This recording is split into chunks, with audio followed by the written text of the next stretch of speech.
Assalamu alaikum, bismillah ar-Rahman ar-Rahim, assalatu wassalam ala rasulillah. Nous sommes ravis de vous retrouver. Bien sûr, moi, un enfant de la diaspora africaine, je suis vraiment honoré de participer à cette émission avec mes deux grands frères. Et donc, la semaine dernière, nous avons parlé, mis en évidence le verset dans la sourate Al-Baqarah, verset 183. « Ô vous qui avez cru, on vous a prescrit le jeûne comme on l'a prescrit à ceux qui vous ont précédés. Peut-être atteindriez-vous la piété. » Alors, alhamdoulilah, nous sommes entrés enfin dans ce mois de Ramadan. Et comme on l'avait promis la dernière fois, on va passer à la deuxième partie. Peut-être atteindriez-vous la piété. Comment se fait-il qu'en s'abstenant de nourriture, on puisse accéder à la piété? Comment se fait-il? Il y a un hadith rapporté par l'imam al-Bukhari d'après Abu Huraira, où Abu Huraira nous relate à une époque où les musulmans étaient en grande famine, persécutés par les polythéistes, il nous relate qu'il avait extrêmement faim. Alors le prophète sallallahu alayhi wa sallam l'a pris avec lui. Et on a offert au prophète sallallahu alayhi wa sallam une cruche de lait. Mais le prophète sallallahu alayhi wa sallam a voulu éprouver Abu Huraira.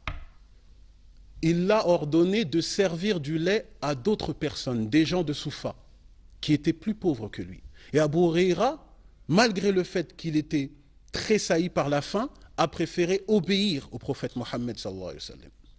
Et ensuite, le prophète sallallahu alayhi wa sallam, lorsqu'il se retrouva seul avec lui, il lui dit « Mais Abu Huraira, apparemment il ne reste que nous deux. Assis-toi et bois cette cruche de lait. » Alors Abu Huraira boit. Et il veut donner au prophète sallallahu alayhi wa sallam. Et le prophète lui dit « Non, Abu Huraira, bois. » Alors Abu Huraira boit un petit peu et veut redonner au prophète sallallahu alayhi wa sallam. Et le prophète sallallahu alayhi wa sallam lui répète « Abu Huraira, bois, bois. » Et Abu Huraira a bu, et il a bu, jusqu'à ce qu'il était totalement rassasié. Et le prophète sallallahu alayhi wa sallam a souri. Et Abu Huraira a dit « Ya Rasulullah, je n'ai plus de place. » Alors, remarquez, très chers téléspectateurs, qu'une cruche de lait a réussi à nourrir tout un peuple. On voit un miracle qui, je pense, ne peut étonner nos voisins chrétiens, puisqu'il est semblable au miracle de Jésus dans Jean chapitre 6, versets 1 à 15, avec la multiplication de pain et de poissons. Encore une harmonie prophétique, comme nous l'avions dit la semaine dernière. Mais la chose auquel nous devons pointer et avoir une grande attention, c'est le fait que Abu Huraira a mis en priorité sa subsistance et sa nourriture spirituelle au-dessus de sa subsistance et sa nourriture physique. Et c'est pour cela qu'il a été témoin et qu'il a pu jouir de ce miracle.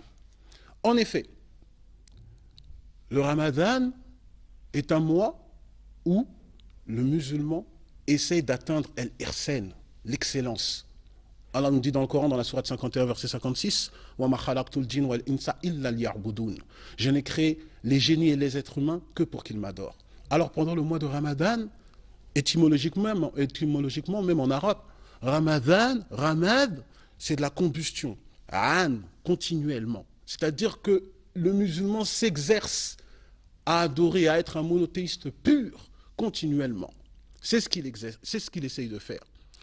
Et ce qu'on doit bien souligner, mes très chers frères et sœurs, c'est que lorsque ta nourriture spirituelle prend le dessus sur ta nourriture physique, c'est-à-dire que tu mets de côté toutes les choses qui peuvent t'empêcher de te rapprocher de ton Seigneur, d'avoir une proximité, d'avoir une intimité avec le Très-Haut. Et parmi cela, il y a la nourriture. Cette chose-là peut être étonnante pour les gens. Mais en vérité, soyons honnêtes, je sais très bien ici, à Brazzaville, tant aux Olia, Foufou, Nabisso, qu'on est calé sur le côté, fatigué, fainéant, et qu'on ne peut rien faire à part s'endormir. N'est-ce pas que nous ne sommes pas dans un état psychologique qui nous permet d'avoir une proximité, de s'adonner totalement à notre Seigneur? Alors, rappelez-vous ceci, monsieur. Rappelez-vous ceci, mes très chers téléspectateurs. La nourriture physique ne peut pas avoir un état aussi élevé que la nourriture spirituelle. Pour quelle raison? Tout simplement parce que lorsque vous vous nourrissez spirituellement, la nourriture spirituelle a la capacité de nourrir votre âme et votre cœur, mais également votre corps. Il y a un hadith rapporté d'après Al-Bukhari, où le prophète sallallahu alayhi wa sallam, on lui a présenté à boire, et Abu Bakr Siddiq, son compagnon, a vu le prophète Mohammed boire. Et il nous dit dans le hadith plus le prophète buvait, plus j'étais assoiffé. Subhanallah. C'est le prophète sallallahu alayhi wa sallam qui boit, et c'est Abu Bakr Siddiq qui a abreuvé. Regardez comment sa spiritualité est ornée d'amour et ornée d'une spiritualité qui nourrit aussi son corps physique. Et le hadith continue et il nous dit quoi, Abu Bakr Siddiq? Il dit, et lorsque je le voyais boire, je suis arrivé au stade où je n'avais plus soif. Allahu Akbar. Alors c'est cette chose-là que nous recherchons. C'est l'objectif du Ramadan, c'est-à-dire atteindre une piété au point où la nourriture physique n'est qu'occasionnelle et optionnelle pour nous. Donc je vais laisser la place à mes deux grands frères. Barakallahu fikum, jazakallahu khair. Bismillah, alhamdulillah. Salatu wa salam wa rasulillah. Louange à Allah et que la paix d'Allah soit sur son messager, sa famille et ses compagnons, ainsi que sur tous ceux qui suivent son enseignement jusqu'au jour de la rétribution. Nous parlons ici du jeûne du mois de Ramadan et que nous voulons faire remarquer que le jeûne est une adoration comme toutes les autres adorations et que pour toute adoration, il y a des conditions de validité. Pour qu'une adoration soit valable, toute œuvre d'adoration soit valable, il y a au préalable deux conditions pour qu'elle soit acceptée. Mais ici, nous parlons des conditions d'obligation d'observation du jeûne du mois de Ramadan. Et pour cette adoration qui est le jeûne du mois de Ramadan, il y a 5 grandes conditions. Il veut dire, il s'agit de, comme c'est dit en langue arabe, Sawm Ramadan wajib ala kulli muslimin baligh aqil muqim sahih. C'est-à-dire que le mois de Ramadan, le jeûne du mois de Ramadan est obligatoire sur tout musulman. Il faudrait que la personne soit d'abord musulmane, parce que l'islam c'est la condition de l'adoration. Donc tout musulman, quand on ne parle de musulman, on accepte ici, on met à l'écart un non-musulman. Tout jeûne observé par un non-musulman, ce n'est pas un jeûne considéré comme une adoration vouée à Allah subhanahu wa ta'ala. Donc il faudrait qu'il soit musulman, cette personne soit musulmane, et l'islam seulement ne suffit pas. Il faudrait que cette personne qui est musulmane jouisse d'une moralité, d'une maturité, qui soit baligh, qui atteint l'âge la maturité. Et l'âge de la maturité en islam se distingue par trois éléments. Il faudrait que l'enfant, cette personne, atteigne d'abord l'âge de 15 ans. À défaut de l'âge de 15 ans, il y a pour le garçon des signes majeurs. Par exemple, quand il a déjà des poils sur ses aisselles ou dans la zone du pubis, ou c'est quelqu'un qui pense déjà c'est-à-dire les signes de la puberté, pense déjà à un rapport sexuel. Et s'il a bien sûr l'âge de 15 ans, ça fait le troisième signe. Et pour les femmes, dès qu'elle a ses menstrues, ça prouve que c'est une personne majeure. Donc, peu importe l'âge, qu'elle ait 15 ans ou pas, mais déjà si elle a ses menstrues, elle est déjà considérée comme elle est considérée comme majeure. Donc, ça c'est la deuxième condition. La troisième condition, il faudrait qu'il soit ankel, c'est-à-dire raisonnable, parce que le jeûne n'est pas obligatoire à quelqu'un qui appelle sa raison. Le prophète sallam dit, parmi les 3 personnes, le bic qui écrit les péchés, les actes de l'homme, du fils d'Adam, a été suspendu pour 3 personnes. Et parmi ces 3 personnes, nous avons le fou jusqu'à ce qu'il retrouve la raison. Donc quand quelqu'un n'a plus sa raison, il n'est plus tenu d'observer le jeûne du mois de Ramadan. Ensuite, le jeûne du mois de Ramadan, comme on l'a dit, c'est une adoration qui est obligatoire à une personne qui n'est pas en déplacement, c'est-à-dire résident. Et c'est à lui, lorsqu'une fois le mois de Ramadan apparaît, la lune du mois de Ramadan apparaît, il est tenu de l'observer, comme tout le monde. Et quand il est envoyé, ça veut dire que il y a une exception faite pour ceux qui sont en voyage. Donc l'obligation ici, ça incombe à tous ceux qui sont sur place et qui juste de la bonne santé. Donc pour réitérer, nous disons que le jeûne du mois de Ramadan est obligatoire à tout musulman, majeur, raisonnable, en bonne santé et résident. Et donc, en dehors de ces conditions-là, si quelqu'un fait exception de ces conditions, il n'est pas tenu d'observer ce jeûne du mois de Ramadan. Et quand je reviens une fois de plus pour dire que, comme toute adoration, le jeûne du mois de Ramadan aussi exige ou encore répond aux conditions qui sont, comme pour toutes les autres adorations, les deux conditions primordiales et principales, à savoir la sincérité en Allah subhanahu wa ta'ala. Comme c'est un acte d'adoration, elle doit être vouée à Allah subhanahu wa ta'ala exclusivement.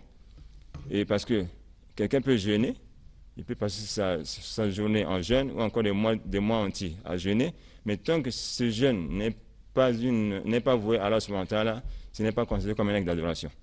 Et pour qu'elle soit agréée auprès de Dieu subhanahu wa ta'ala, il faudrait qu'elle soit conforme à l'enseignement du prophète Muhammad sallallahu alayhi wa sallam. Parce que quelqu'un peut jeûner, et par exemple, parce qu'en islam, le jeûne commence à partir de l'aube jusqu'au coucher du soleil. Quelqu'un peut continuer à jeûner au-delà du coucher du soleil. Pour lui, il est toujours en jeûne, mais l'islam ne considère pas comme un jeûne parce que ça ne correspond pas aux enseignements du prophète Muhammad sallallahu alayhi wa sallam. Donc, celui qui met de côté ces deux conditions, en tout cas, qui n'espère pas avoir jeûné pour Allah subhanahu wa ta'ala et qui ne considère pas que son acte est un acte d'adoration voué à Allah subhanahu wa ta'ala. Et donc, il y a certaines choses aussi à faire mention. Il s'agit ici de ce que nous appelons les sunan. Le prophète Muhammad sallallahu alayhi wa sallam nous a enseigné le jeûne, et dans ces sunan, nous prenons des éléments primordiaux. À commencer par al-iftar, c'est-à-dire l'heure de la rupture du jeûne. Il nous recommande de précipiter cette rupture. Dès qu'on constate que le soleil a disparu, il faut rompre le jeûne obligatoirement. Parce que celui qui continue au-delà du coucher du soleil, comme on l'a dit, celui-là n'a pas obéi, n'a pas observé la sunna de Muhammad alayhi salam. Il y a un autre aspect, il y a une nourriture que nous prenons avant l'aube, qu'on appelle la sahur. Le prophète sallallahu nous conseille de prendre cette nourriture parce qu'il dit il y a dans cette nourriture de la baraka, c'est-à-dire de la bénédiction. Et c'est ça qui permet de faire la différence entre le jeûne musulman et le jeûne de ceux qui nous ont précédés, c'est-à-dire des communautés qui nous ont précédés. Voilà pourquoi, pour rester dans le cadre de l'islam, c'est-à-dire accomplir un acte d'adoration exclusivement réservé à Allah subhanahu wa ta'ala et rester dans la conformité avec l'enseignement du prophète sallallahu alayhi wa sallam, nous prenons ce repas qu'on appelle as-suhour pour rester dans le cadre de l'enseignement. Barakallahu fikum. Nous disons louange à Allah, Seigneur des mondes, salut, paix et bénédiction sur le dernier des messagers d'Allah, Mohammed, fils d'Abdullah, sur sa petite famille, ses fidèles et braves compagnons qui n'ont pas trahi, et sur tous ceux qui suivent le droit chemin jusqu'au jour de l'attribution. Nous parlons du jeûne du mois de Ramadan, qui est donc une adoration à part entière. Le jeûne du mois de Ramadan, comme les deux frères qui m'ont précédé ont eu à citer des versets hadiths, le but visé c'est at-taqwa, la crainte d'Allah subhanahu wa ta'ala. Allah nous a dit dans le Saint-Coran, au chapitre Baqarah, donc le chapitre 2, qui nous a prescrit le mois de jeûne. Le frère a cité un verset dans lequel Allah fait mention de la taqwa, c'est pour atteindre la taqwa. Qu'est-ce qu'il y a à dire la taqwa? La'allakum tattaqoun. La taqwa, du point de vue de la langue arabe, on dit at-taqwa, c'est la wikaya, c'est-à-dire une barrière. On érige une barrière entre toi, le fils d'Adam, et le châtiment d'Allah qui te guette. Tu ériges une barrière comme qui dirait cela en observant donc les ordonnances d'Allah, l'ensemble des interdits d'Allah durant ce mois de Ramadan. Au cours de ce mois de Ramadan, les musulmans du Parlement, de ceux qui sont appelés à observer ce mois dans cette grande adoration, viennent de s'inscrire sur une ligne de la crainte d'Allah, c'est-à-dire c'est une école. Durant 29 jours ou 30 jours, les musulmans qui ont accepté de jeûner se sont fait inscrire dans une école de la crainte d'Allah. Comment apprendre à craindre Allah, à s'abstenir de voler, mentir, commettre tout ce que vous connaissez comme ensemble des péchés, pour qu'à la fin de ce Ramadan, ils sortent avec un diplôme de la taqwa. Et ce diplôme de la taqwa, de la crainte d'Allah, leur servira pour toute la vie. Alors, parmi les 12 mois, Allah exalté soit-il, a choisi un seul mois. Et au cours de ce mois, les gens doivent se purifier. Ils doivent se purifier avec les bonnes œuvres, ils doivent se purifier avec la lecture du Coran, parce que c'est le mois dans lequel le Coran a été révélé au prophète Muhammad sallallahu alayhi wa sallam. C'est pourquoi on incite les fidèles musulmans à la lecture du Coran. On incite les musulmans à écouter le Coran, à plus passer de temps à expliquer le Coran. C'est de la sorte que les compagnons du prophète Muhammad sallallahu alayhi wa sallam quand ils étaient avec le messager d'Allah durant ce mois, ils avaient à apprendre beaucoup plus ce qui est du Coran pour leur permettre non seulement d'avoir la connaissance, mais de joindre la connaissance à la pratique, parce que la connaissance n'est véritablement connaissance que quand elle se fait prévaloir par la mise en application, ce qu'on appelle la pratique. Nous venons également de retenir des propos de notre imam Mohammed Mambata, que le jeûne du mois de Ramadan, c'est une adoration. Et comme toute adoration, quelle qu'elle soit, elle doit obéir à deux conditions pour qu'elle soit acceptée par Allah. La première condition, c'est al-ikhlas lillahi subhanahu wa ta'ala. C'est pour cette raison qu'Allah dit dans le Saint-Coran, « Wa ma umiru illa liya'budullah mukhlisina lahu-d-din » En vérité, il vous a été ordonné de n'adorer qu'Allah seul. C'est pourquoi la première condition pour que ton adoration à toi soit acceptée par Allah, il faut qu'elle soit exclusivement vouée pour chercher l'agrément d'Allah. Et la deuxième condition, c'est ce qu'on appelle al-mutaba', c'est-à-dire pratiquer cette adoration à l'image des enseignements du prophète Muhammad, sur le paix et bénédiction, lequel Allah a donné la totalité, la forme la plus parfaite, je dirais la parfaite forme de jeûner. Parce que l'adoration, cette adoration qu'on appelle le jeûne, n'a pas commencé avec la communauté de Muhammad sallallahu alayhi wa sallam, mais elle a commencé avec les communautés qui nous ont précédés, et c'est ce que d'ailleurs le Coran est en train de nous dire. Également, l'imam Mohammed Mambata nous a fait mention de certaines sunan. Quand nous parlons des sunan, ce sont des actes surrogatoires. Ces actes surrogatoires enseignés par le messager d'Allah, si nous les faisons prévaloir, nous aurons la récompense. C'est le cas de certains qui ont l'habitude de traîner pour rompre le jeûne. Même si le soleil est déjà entré, cette personne se dit « je dois me rassurer que l'obscurité s'est abattue sur la ville ». Non. Le simple fait d'attendre quand le soleil va se décliner, disparaître, le prophète a demandé de précipiter la rupture et de retarder cette nourriture de suhour. Pourquoi retarder cette nourriture? Parce qu'il y a de la baraka en faisant cet acte, comme le messager de Dieu nous l'a dit. Plus nous retardons cette nourriture, elle nous donnera de la force. Si nous respectons, même ceux qui ont l'habitude de dire « j'aime pas manger à Fajr, avant la prière de l'aube », nous te disons simplement d'imiter cette parole du prophète Mohammed sallallahu alayhi wa sallam pour que tu aies les récompenses. Tu peux à la rigueur te limiter à une seule date, prendre un verre d'eau, cela pour que tu sois en harmonie avec cet enseignement du prophète Mohammed sur le paix et bénédiction. Nous avons également un élément à retenir de ce que l'imam Mohammed nous a fait comprendre, c'est que l'obligation du mois de Ramadan est sur 5 catégories de personnes, c'est-à-dire il y a 5 conditions. La première condition, bien entendu, c'est donc à l'islam. Il faut que la personne qui veut accomplir cette adoration soit une personne soumise à Allah, soit une personne qui a accepté Allah comme Mustahik bil ibada, et que cette personne accepte que Muhammad sur paix et bénédiction est le tout dernier messager de Dieu envoyé à l'humanité tout entière dans un seul but, de tirer les aides du maître des ténèbres de l'idolâtrie vers la lumière parfaite. La deuxième condition, qu'il faut cette personne-là soit sédentaire. Sédentaire ici, c'est une personne qui n'est pas en train de voyager, par exemple ici à Brazzaville. La personne qui est venue de l'étranger n'a pas l'obligation de jeûner. Mais si vous êtes sédentaire, vous êtes sur place, il y a l'obligation. Si vous n'êtes pas sur place, vous n'avez pas l'obligation, parce qu'Allah nous a dit